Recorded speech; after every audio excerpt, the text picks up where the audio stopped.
दिव्य निर्गुण ब्रह्माला जर कोण आकार रूप देत असेल सद्गुरू असेल. कारण त्याला आकार उकार काहीच नाही, तो फक्त तेज आहे. आणि त्या तेजाला सगुण रूप देणारा सद्गुरू, आणि तो तुमच्या हृदयात उतरणार. सगळ्या सद्गुरूच्या लेकरांनो, तुम्ही खूप भाग्यवान आहात म्हणून इथे पोहोचता. जोपर्यंत तुम्ही पोहोचता तुम्हाला माहित नाही तुम्ही का आहात, इथे येता, पण हृदयाला कुठेतरी कळलेलं आहे की हे माझं स्थान. कारण सद्गुरूच असा आहे जो हृदयाशी हृदयाचं नातं जोडतो आणि कुठेही विश्वास असा तिथे तो ओढून आणतो. तुम्हाला माहिती नाही, तुम्हाला बाबांकडे जायचं म्हटलं की एक वेगळ्या आनंदाच्या लहरीत सहज तुम्ही जाता. आणि आनंद, कारण हृदय एक आहे, प्राण एक आहे, आत्मा एक आहे. म्हणून तुम्हाला ते कुठेतरी मनाला भावलेलं आहे की आपल्याला बाबांच्या दरबारी जायचं. आणि बाबा हा विश्वाचा पिता आहे. शिर्डी स्वरूपात, परती स्वरूपात त्यांनी तुम्ही माझ्यासारखे आहात असं म्हटलं. तुम्ही साधक आहात, भक्त आहात असं नाही म्हटलं त्यांनी कुठे. तुम्ही आणि मी एक आहोत. फक्त तुम्हाला तुमच्या शरीराचं जे काही आवरण आहे ते तुम्ही स्वतःला सत्य समजता, म्हणून सतत दुःख, कष्ट, यातना, दुसऱ्या काही इच्छा, संकल्प, विकल्प याने तुम्ही स्वतःला गांजून टाकता. कारण हा आपला दोष आहे. आपण स्वतःला सद्गुरु स्वरूप न समजणं, दिव्य स्वरूप न समजणं हा आपला दोष आहे. आणि तो दोष सद्गुरु काढतो. तुम्हाला कळतच नाही तुम्ही कधी दोषमुक्त झाला, पण तुमच्या भोवतीचं जे आवरण असतं मायेचं ते तुम्हाला काढता येत. ते काढण्यासाठी नित्य साधना आहे, ती वेगळी साधना असते, ती करावी लागते तुम्हाला जाणीवपूर्वक. की माझ्यातला नाव रूप जे काही अस्तित्व आहे माझं ते मला नष्ट करून साधना करता आली पाहिजे. कारण तुमच्या प्रत्येकाच्या हृदयात तोच भाव आहे, तो सद्गुरूच्या हृदयात, तो सद्गुरू स्वरूप आहे. तुम्ही तेच आहात जो तो आहे. पण आपण इथे येतो तेव्हा संपूर्ण वैराग्याने स्वतःला ओतप्रोत भरून येतो, पण इकडून जाताना ते वैराग्य विसरून जातो आणि पुन्हा स्वतःला मायेच्या गर्तेत गुंततो आणि आपली कामं, आपलं नाव, आपलं गाव पुन्हा आठवतो. ते विसरणं गरजेचं आहे. आणि ते विसरण्याचा प्रयास म्हणजे साधना आहे. तुमचा जप, तप, ध्यान ह्याला काहीही किंमत नाहीये. तुमच्या पूजा अर्चा यालाही किंमत नाही. तुम्ही ते रुटीन म्हणून करता, त्या रुटीनला काही अर्थ नाही. तुम्ही कॉल दिल्यावर देव येतो की नाही हेही कळत नाही. तुम्ही आपलं पाणी ओतता, तुम्ही आपलं बेल वाहता, तुम्ही तुळस वाहता आणि येता पळून, कारण तुमच्याकडे तेवढा वेळ नाही. काही सेकंद नित्य ह्या हृदयाशी त्या हृदयाशी जुळवायचं. काही सेकंद तुम्हाला मी सांगतो,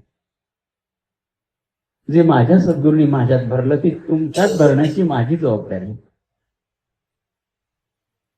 तुम्ही जर परिपूर्ण साधक झाला नाही तर मला माझ्या देवाला उत्तर द्यायला लागेल.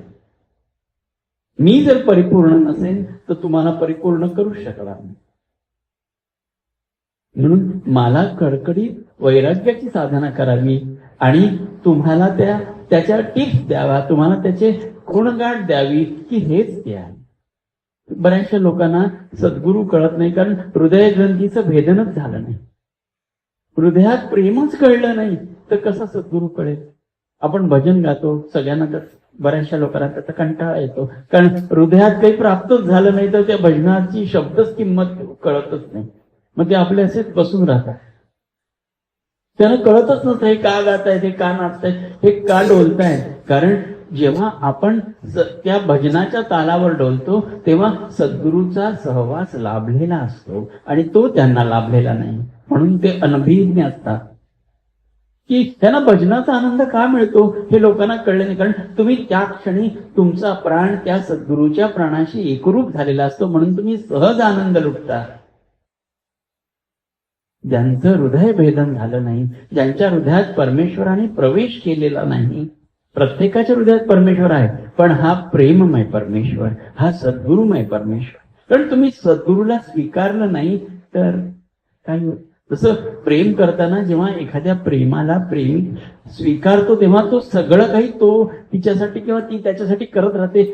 असंच सद्गुरूच्या प्रेमाचं भेदन आहे. दिवस रात्र तोच आठवतो, एक सेकंदही त्याच्याशिवाय जात नाही. फक्त एवढंच, देहबुद्धी त्याच्यात आडवी येते आणि तुमच्यातल्या देहातल्या इच्छा वासना तुम्हाला वारंवार खाली खेचत राहतात. तो निर्गुण आहे, तुम्ही निर्गुण आहात. फक्त हे कळण्यासाठी तुम्हाला म्हणून प्रयास करायचे आणि त्यासाठी फक्त दिवसातले काही सेकंद द्या. मी तुम्हाला प्रत्येकाला सांगतो, तुम्ही काय करायचं, दररोज न चुकता तो सेकंद तुम्ही पाळायचा. दिवसातनं 3दा हा नित्य पाळायचा. मी हृदया सद्गुरूशी बोलणं वेगळ्या पातळीवर असतं. मी असं म्हणू शकत नाही मी बाबांशी बोललो, ती चूक होईल. कारण दिव्यत्वात त्याचं आणि माझं नातं जे असतं ते मी त्याच्याकडे काही तुमच्यासाठी संकल्प मांडलो की देवा हे संकल्प तू, या संकल्पाला तू हामी बघ. मग तो हो म्हणतो, तो सुद्धा हृदयातून म्हणतो. तर तोच मी तुम्हाला त्या गोष्टी सांगतोय, तुम्हालाही याच मार्गाने जायचं. तुम्ही प्रत्येक जण इथे जाणार आहात त्याची मला खात्री आहे. फक्त तुमच्या मायेला जरा दूर करा सारा, तुमच्या तळमळीला तडफडीला जीवनाविषयीच्या आर्ततेला जरा दूर सारा, तुमचं सगळं साध्य होणार. कारण तुम्ही त्याचसाठी जन्म, तुम्हाला आतापर्यंत देवाने मुबलक दिलेलं आहे, तुमच्या योग्यतेच्या कितीतरी पलीकडे दिलेलं आहे. तर तुम्हाला मी वेळ देतो, त्या वेळेला तुम्ही त्या सेकंदाला, एकच सेकंद, 2 सेकंद, 3 सेकंद फार कमी झाला, 5 सेकंद म्हणा, 30 सेकंद म्हणा, त्यावेळेला तुम्ही फक्त, कारण मला माहिती सगळ्यांना जप करणं शक्य नाही, सगळ्यांना ग्रंथ पारायण शक्य नाही, सगळ्यांना पूजा अर्चा करणं शक्य, मला माहित मान्य आहे. तरी सुद्धा करुणेनं मी सद्गुरूला म्हटलं की हे सगळ्यांना शक्य नाही रे या जगात, तुला काहीतरी दुसरा उपाय तर शोधता पाहिजे ना. मग तो म्हणाला, मी त्याला म्हटलं की मग ठीक आहे, या 3 वेळा त्यांना देऊया. त्या वेळेत कुठेही असा, वाटेत जेवताय, काहीही करताय, त्याच सेकंदाला तुम्ही फक्त त्याला आठवायचं, ही जादू आहे. तुम्ही कुठेही कसेही कुठल्याही परिस्थितीत आहात, अगदी वॉशरूम मध्ये सुद्धा असा, त्याला काही बंधन नाही. तो सेकंद फक्त तुम्ही पाळायचा आणि त्याचे चरणकमल, ज्याचं हृदय भेदन झाले ना त्याला चरणकमल दिसतात. डोळे बंद केले की ते प्रकट होतात. त्यांना पांडुरंग दिसतो, त्यांना दत्त दिसतो, त्याला कारण ते सगळं एकच असतं. तुमच्या आवडीचा देव तो दिसतो. कारण तुमचं जास्तीत जास्त जीवन हे तळमळीत तडफडीत व्याकुळतेत जात असतं आणि त्याचं आक्रमण तुम्ही स्वतःच्या शरीरावर करत असता. म्हणून हा वेळ मी तुमच्यासाठी काढून ठेवतो. कुठेही असा, ऑफिसमध्ये असा आणि कुठे प्रवासात असा, सकाळी 7, बरोबर 7, दुपारी 12 आणि संध्याकाळी 7 ह्या वेळा तुम्ही पाळायच्या असतात. प्रत्येकाने 1 सेकंद त्याचं स्मरण करायचं आणि आपल्या कामाला लागायचं. तुम्ही गाडी चालवताय तर डोळे उघडे ठेवून पण त्याचं स्मरण होतं. तुम्ही बाईकवर आहात, तुम्ही आणि कुठे आहात, तुम्ही कामाच्या ठिकाणी आहात, 1 सेकंद अगदीच तोकडा छोटूसा आहे पण त्याचं कार्य प्रचंड आहे. या 3 वेळा निक्षून प्रत्येकाने पाळायच्या आणि स्वतःला त्याच्या स्वरूपात घेऊन जायचं किंवा त्याचं स्मरण करून सहज त्या तत्स्वरूप व्हायचं. बघा आनंद मिळतो. हे प्रत्येकाने करा, आयुष्यभर करा. जोपर्यंत तत्स्वरूप मिळत नाही तोपर्यंत करा. मी सगळ्यांना सांगायचं आणि ही वेळ आपल्याला पाळायची आणि प्रत्येकाने ती पाळा. म्हणजे ज्यांना जपाला वेळत नाही माझा आग्रह नाहीये तुम्ही जप करा. ज्यांना स्तोत्र म्हणायला मिळत नाही, ज्यांना पूजेला, यांच्यासाठी हे जास्तीत जास्त महत्वाचं आहे. कारण ते स्वतःला त्यांनी आपल्या जीवनाच्या घड्याला जुंपून घेतलेलं आहे. तुम्ही जुंपून घेतलेलं आहे. त्याच्यामुळे काय आहे, तुम्ही स्वतःच्या इच्छेनं संकल्पाने स्वतःवर ओझं लादून घेतलेलं आहे. ते ओझं आपण असं नाही कमी करू शकत. ते ओझं उतरवायला तुम्हाला काहीतरी रेमेडी पाहिजे. तुम्हाला दरवेळेला रेमेडी लागतातच. कारण तुम्ही जेव्हा दिव्यत्वाकडे जाता तो काहीतरी उपाय, अरे हा उपाय कर, अरे हा उपाय कर, अरे हा उपाय कर, बघ तुला त्या आनंदाचा आनंद आहे. आम्ही जेव्हा भजन करतो, एखादं सुंदर भजन हृदयात शिरतं, तेव्हा तोच प्रकट होतो. मग तो शिव असो, गणेश असो, भवानी असो, कालिमा असो, स्वामी असो, कुठलाही देव असू दे, तो तुमच्या आवडीचा आकार धारण करतो. तो निर्गुण आहे, पण तुमच्या आवडीसाठी तो आकार धारण करून तुमच्या समोर प्रकट होतो. त्याला आकार नाही, उकार नाही, फक्त तो शक्ती आहे. आणि हे वेदांना सुद्धा कळलं नाही, हा प्रकट कसा होतो. तेव्हा इकडे आम्हाला काहीच करता येत नाही. कारण हा कृपा कशी करतो, हे वेदांनी नियम घालून दिले. असं जगा, तसं जगा, जीवनाचं हे जग, ह्या प्रकारे संकल्प करा, ह्या प्रकारे अन्नग्रहण करा, या प्रकारे अमुक करा, या प्रकारे श्वास घ्या, या प्रकारे प्राणायाम घ्या. पण या सगळ्याच्या पलीकडे प्रेम भाव हा वेदांमध्ये नाही. वेदांना प्रेमाचं समीकरण नाही कळलं. तो कसा धावून येतो हे नाही कळलं. तो कसा प्रकट होतो हे नाही. तो कशा भावनांच्या दिव्यत्वात त्याच्या साधकाला त्याच्या तत्स्वरूप करून टाकतो. मग आम्ही रडतो, आम्हाला हे दे, आम्हाला ते दे, आम्हाला ते दे. कारण आम्हाला देहबुद्धी आली की मागणं येतं, की माझा संसार आहे, माझा प्रपंच आहे, मला अमुक हवंय, माझ्या मुलाला अमुक सक्सेस दे, माझ्या मुलीला असं कर, माझ्या आई वडिलांना सुखी ठेव. अशा पद्धतीच्या गोष्टी मागत राहतो. कारण त्यावेळी देहबुद्धी, आणि जेव्हा बाबांकडे असतात, सद्गुरु स्थायी असतात, तेव्हा तुम्हाला काहीच नको असतं. तुमचंच अस्तित्व शिल्लक राहायचं त्याच्यात मिळालं, तुम्ही काय मागणार? कारण तेव्हा तुम्ही तो देहधारी मनुष्य नसता.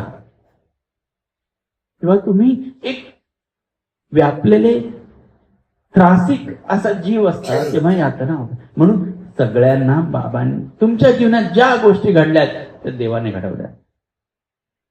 कधीही कुरकुर नका, कधी दुःख करू नका, कधी रडू नका. ज्या तुमच्या गोष्टी तुमच्या जीवनात आलेल्या आहेत त्या तशाच येणार आहेत. आणि तुमच्या सद्गुरु कृपेने त्या बऱ्याच निवडलेल्या आलेल्या आहेत. हे लक्षात घ्या.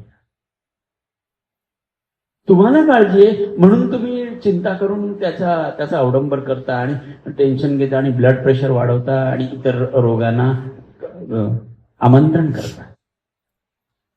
या सगळ्या गोष्टीच्या पलीकडे असणारा हा सद्गुरु तुमच्यावर अमृताचा वर्षाव करायला तयार आहे. फक्त तुम्ही डोळे उघडा. म्हणून ह्या 3 वेळा मी तुम्हाला नित्य दिलेला आहे. तिकडे तुम्ही एकरूप व्हायचं, कुठेही असा जगाच्या पाठीवर. ह्या 3 वेळा नक्की पाळायच्या. 1 सेकंद, 2 सेकंद, 1 मिनिट. घरी असतील त्याला 1 मिनिट देतायचं. ध्यानाला बसायला काय, झोपेतनं उठलात नक्की. सगळ्यांना 7ला उठणं शक्य नसतं, कामं असतात, बिझी असतात, नाईट असते. जिथे गादीत असाल तिथे बसा, तसेच उठून बसा. 12 वाजले जेवायची वेळ असते. 12 वाजता जिथे असाल, जेवत असाल, प्रवासात असाल, कुठेही असाल, सेकंद स्वतःला द्या. संध्याकाळचे 7 वाजले, ही वेळ बाबांची, ही वेळ म्हणजे बाबांनी माझ्याकडून करून घेतली.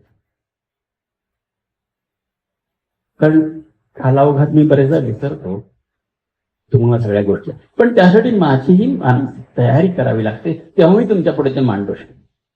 म्हणजे बाबांनी मला 1 तासाचा नियम मी केला होता. तो बाबांना सांगितलं होतं. माझ्याकडे घड्याळ होतं. प्रत्येक तासाला तो बीप साऊंड द्यायचा. मग प्रत्येक तासाला तो सेकंद मी द्यायचो. पण तेवढं शक्य नाही. तर ह्या 3 वेळा प्रत्येकाने निक्षून पाळायच्या आणि सद्गुरु स्वरूप व्हायचं. तुम्हाला प्रत्येकाकडे दुसरा काही उपाय ठेवलेला नाही, दुसरा मार्गच नाही. तुम्हाला व्यापक होण्याव्यतिरिक्त दुसरा मार्ग नाहीये. कारण तुम्ही तुमच्या यातना तेव्हाच संपतील जेव्हा तुम्ही सद्गुरु स्वरूपात मिळाल. तोपर्यंत संपणारच नाही. तुमच्या तक्रारी संपणार नाही, तुमच्या इच्छा संपणार नाही, तुमचे संकल्प संपणार नाही. तुमच्या विकल्पांना तर फार उधाण आहे. असं होईल का, तसं होईल का, तसं नाही होणार, काय होईल, असं झालं तर काय होईल, त्याला कमी मार्क मिळाला तर काय होईल, अशा विकल्पामध्ये आम्ही स्वतःला बुडवून टाकतो. पण जेव्हा तो बरसात करतो तेव्हा तुमच्या कल्पनेच्या पलीकडे असतं. तुम्ही त्यात आनंदाने नाहता. लक्षात घ्या, तुम्हाला प्रत्येकाला दिव्यत्वात जाण्याची माझा प्रामाणिक प्रयत्न सद्गुरूंनी दिलेला आहे. माझा म्हणजे क्षमा करा, हा सद्गुरूंनी मला तुमच्यापर्यंत द्यायला दिलेला आहे, तो मी देतो.